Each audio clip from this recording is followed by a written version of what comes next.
Cucurella to Manchester United, personal terms agreed, and an agreement in principle between the clubs. We're delving into that. A big done deal exit at Arsenal. Also, maybe the biggest shock so far this window on the way, involving Smith Rowe and Mudryk. He could be on his way to Arsenal at long last. We're also going to take a look at Amarabt as well, the situation surrounding that move to Manchester United. Make sure like buttons have been hit. Please make sure you are subscribing. Big updates on the way. Let's do this.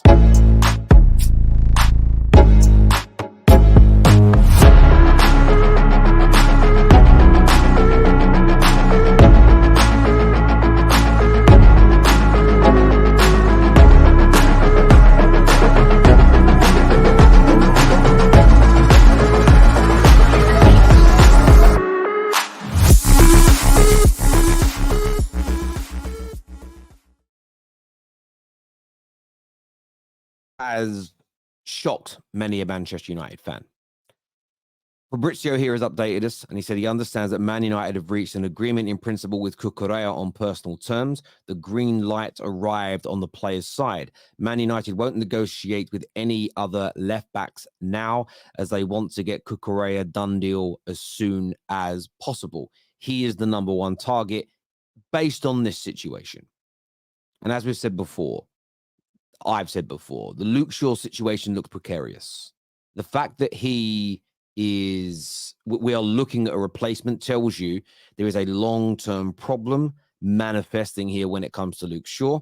And of course, thus far, Malacia hasn't demonstrated the ability to be the number one. He hasn't got to that level yet. There's still a lot of time for him. He's very, very young, raw, fresh, and needs development. There's another update that's come through here from Ben Jacobs via Simon Phillips, who says that Manchester United are optimistic of securing Marc Cucurella on loan from Chelsea. Cucurella is keen on the move. United decided yesterday he was the priority from their targets to cover Luke Shaw. Man United are prepared to increase their first offer. So essentially what happened yesterday, Man United offered 2 million as a loan fee, plus to cover his wages, which I believe were around 8 to 9 million per year. That may be slightly overstating it. That's what I read. Chelsea wants 7 million in a loan fee as well. The reason they want 7 million in a loan fee is because Cucurella is costing Chelsea 9 million a year in terms of amortization. So the amount they're paying in installments is around 9 million a year. So they want 9 million in a loan fee and these wages covered, which means the player for an entire season will cost Chelsea no money. They are looking at their FFP. What I've been told this morning by a few journalists I'm talking to is they believe an agreement in principle has been made between the two clubs where the loan fee will end up being around 4 million. So Man United won't cover every single element of the cost of Cucurella over the time at Man United, and Chelsea will lose a little bit, but they're still saving some. The player wants to move. Personal terms are agreed, but I want to understand your opinion on this, viewers. And I'm asking the question here because I've made my statements clear in other videos. This player bombed hard last year at Chelsea. We know this. It isn't debatable. But he was the fans' player and players' player of the year at Brighton the year before. Pep Guardiola, Thomas Tuchel, and rivals were highly interested in him throughout the whole of last summer. I don't think there's a fan base in England who would have been disappointed if this time last year they had signed Cucurella. So both those things being said and being equal, how do you see this transfer going down? I want your opinions here. The updates in from Fabrizio, as you can see. Give me your views below. Also, by the way, people, smash like buttons. Make sure you're subscribing. Get that done. Now, moving on to Arsenal here. Balogun will officially sign as a Monaco player today. The medical is completed on Tuesday. Arsenal will receive 40 million package, add-ons included, plus a sell-on clause. Plus a sell-on clause in this situation. Now, again, my opinion is very strong. I think Arsenal could be making a mistake here. I believe this kid has got stardust in his feet. But time will tell. If he goes to Monaco and does okay, but never gets moved to a big club, never gets to the heights that his talent predicts he will, then it may be looked at as a kind of masterstroke, especially if that money is reinvested in the right areas. But the deal is done. He will leave Arsenal officially from today. And the big question is, what is the reaction to this going to be? What is the reaction to this going to be? And I want to move on to another deal, which is Smith Rowe and Chelsea.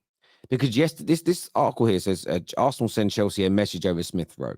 Arsenal insists Smith Rowe is not for sale amid a late summer interest from Chelsea. And we all understand why Arsenal are going to do this. They want the cover. They don't really want to use Balogun and Smith Rowe because suddenly then you're weakening your bench profusely. I think Smith Rowe is talented, but is he really at the forefront of Arteta's plans? The answer would be no. He wasn't injured from around November, December until the end of last season, and he barely kicked the ball. He barely touched the blade of grass. He hasn't played a minute of football in the opening 3 Premier League games this season. I don't know if he featured at the Community Shield. I need you to tell me that. I don't remember. But that's the point. I don't remember. Smith Rowe is being forgotten.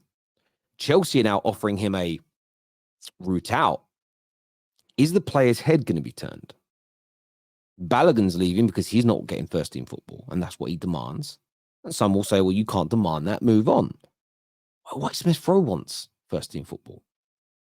Just a club of Chelsea's stature coming in for you can change your mindset. Chelsea want me. Chelsea have told my reps that they see me as an integral first team player that's going to get far more minutes than I'm getting now. Maybe that's better for my career. I know I'm an academy product of Arsenal. I love this club. I want to be here. But you have to be selfish in life at times.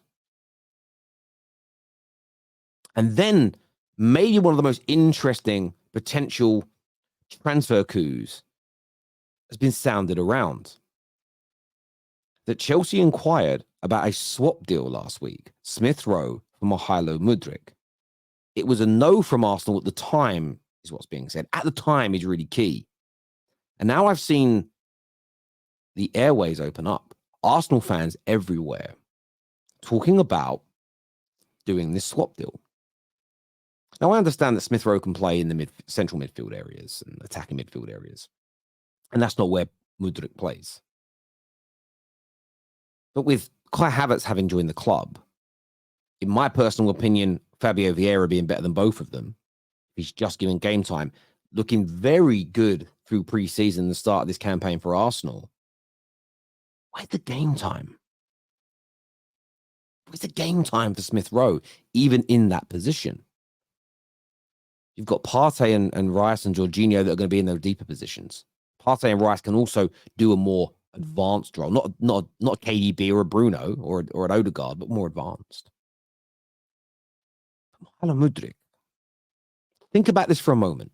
Now, I know he has been horrendous at Chelsea, but I'm going to throw out the same logic here that I just did around Cucurella. Is there a chance of reviving that player's career and getting them back to what he was, or the potential that he was? Because Mudryk, this time last year, had fan bases across the world fawning over him, doing backflips for him, especially the Gooners. That's not a dig. You rated him, you researched him, you watched his games, you tuned in to watch Shakhtar Donetsk play for the first time in your lives just to scout a player that your club were interested in, and you wanted him desperately. What if there's now a chance to do that? And I know right now Arsenal have said no. That's right now. Maybe they want a different element of the deal. And the question is it going to happen? That isn't what transfers are always about for fans. Transfer conversations are also, should it happen? Would you like it to take place? Describe to me your emotions at the idea of this suggestion. And I think this. Mudryk is a player that Arteta, who most of you Gooners trust, was desperate for. He's a player that you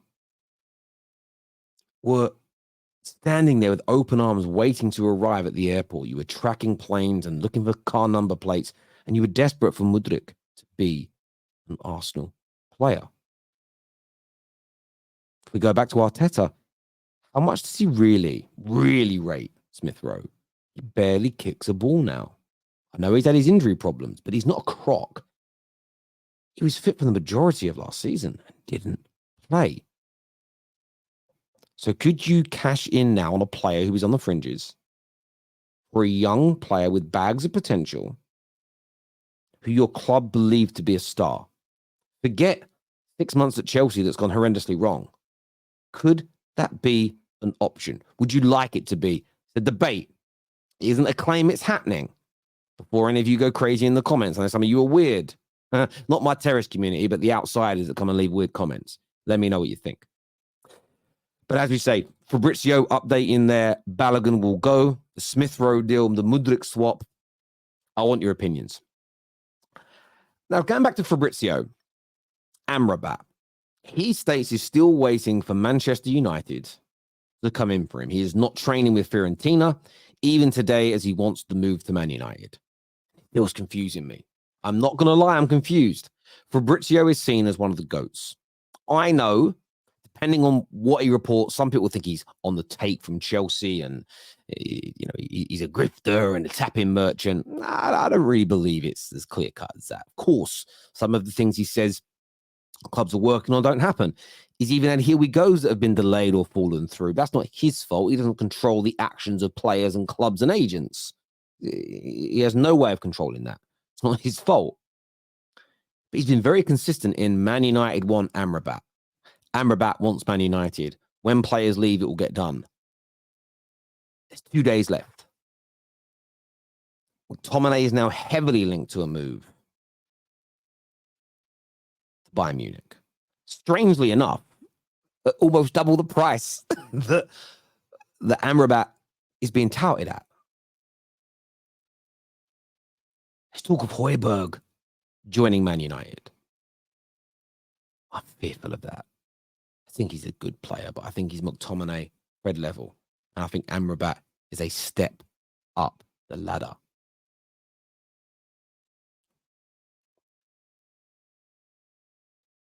KJ said to me yesterday, Terry, I think you've got to let Amrabat go. And since then, I've dwelled upon that. I thought to myself, I feel a little bit like Rose from Titanic. Is there a chance here to bring somebody else in who could help save my club, i.e. get to that lifeboat, the life raft, the little rowing boat with the whistle? If I do that, I've got to let Jack sink. But if Jack's already dead, and if the Amrabat deal is already dead, should I let it go and put my emotions into deals that may happen? I don't know what I want to do. I might just sit here and freeze with Jack. You know what I'm saying?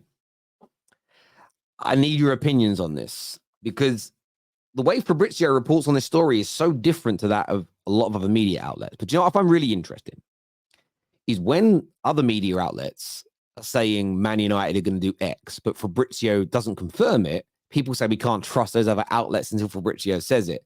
But on the Amrabat deal, we appear as a football fraternity to be doing the complete opposite. And I want to get your opinions as to why. Let me know. More transfer stories coming up this afternoon, where we'll be talking about some massive deals at Chelsea, big midfield moves at Liverpool, a bit more on Manchester United as well.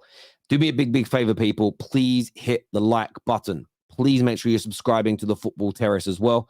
Until next time, take care. Goodbye. God bless. And I'll see you again soon. Peace.